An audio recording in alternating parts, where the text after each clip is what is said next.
Well, I saw it on the television this afternoon. I listened very carefully to her statement, and I've since read a copy of it. And of course, I'm very happy to meet her. We need to have a discussion with the Prime Minister. We need to ensure that Parliament has an opportunity to vote on proposals that can prevent us crashing out of the EU in the end of next week. And we also need to ensure that we give security and certainty to the people of this country that there will not be a crashing out at the end of this process. What will your negotiating position be when you meet the Prime Minister? What will you be demanding of her? We've put forward our proposals, which are to ensure there is a customs union with the European Union, that there is access to those markets, and above all, there's protections of our standards of consumer, environmental and of course workers' rights. And we'll ensure that those are there on the table so that there is no danger of crashing out. But we're also very clear that there has to be an absolute guarantee that the Good Friday Agreement maintains, so we continue with the process of peace in Northern Ireland. This is, or could be, a fairly major compromise from the Prime Minister. Are you willing to compromise on Labour's red lines? Well, so far she hasn't shown much signs of compromise, but I'm pleased that today she has indicated she will accept the view of Parliament and is prepared to reach out and have that discussion. Our basis is about protecting jobs, protecting living standards and ensuring that our trade continues in the future and that we don't become some kind of deregulated offshore tax haven on the shores of Europe. It is about supporting people and their jobs, but it's also about the kind of country we are in the future, one that's going to be investing in the future of our people, one that's going to be guaranteeing higher living standards and better wages. But would you be willing to meet the Prime Minister somewhere in the middle, perhaps around a customs union, a simpler solution rather than the extra guarantees that you want? We voted for a customs union in the House yesterday. It narrowly lost. We understand the importance of it because that helps to maintain trade. We will meet the Prime Minister.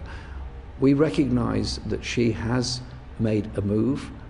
I recognise my responsibility to represent the people that supported Labour in the last election and the people who didn't support Labour but nevertheless want certainty and security for their own future. And that's the basis on which we will meet her, and we'll have those discussions, and proposals will be put to Parliament, I understand, early next week, so that we can avoid crashing out at the end of next week and we can guarantee the protection of those jobs and that trade in the future. So it sounds as if you are in a compromising mood, potentially. I have been meeting MPs from all parties over the last couple of weeks, long discussions with a lot of colleagues, and it's been a very interesting process. And yes, there is some common ground, there are some areas that it's very difficult to agree on, but the principles have to be, as I've set out, that however people voted in the referendum in 2016, whether they voted Remain or they voted Leave, they didn't vote for lower living standards, they didn't vote to lose their jobs, and actually there's far more that unites people on both sides about the kind of society we can be than divides them. Do you agree with the Prime Minister that it's important that Britain does not take part in the European elections next month? Well, it looks as though that may not be, we may not be taking part in those elections. I don't see that as the most important issue one way or the other. The most important issue is to make sure we don't crash out of the EU next week with no deal and what I believe will be a degree of chaos that will follow as a result of it. I just want to ask you one last time about compromising then in that case. So are you saying that you are willing to compromise on your red lines if it means avoiding that crash out which you believe would be so detrimental? We will discuss with the Prime Minister. I don't want to set any limits one way or the other ahead of those meetings. I want you to understand the principles on which I will go into those meetings, recognising the needs of the people that have elected all MPs to Parliament and the need to avoid a dangerous crashing out.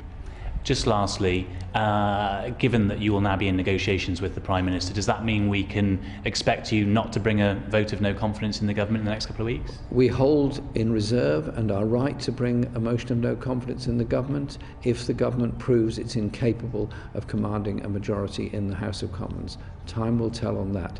But our responsibility as the opposition is to make sure that we don't crash out, and is, I believe, to make sure that we have a government that does command a majority in the House and does indeed command support, majority support across the country. At the moment, we don't have that.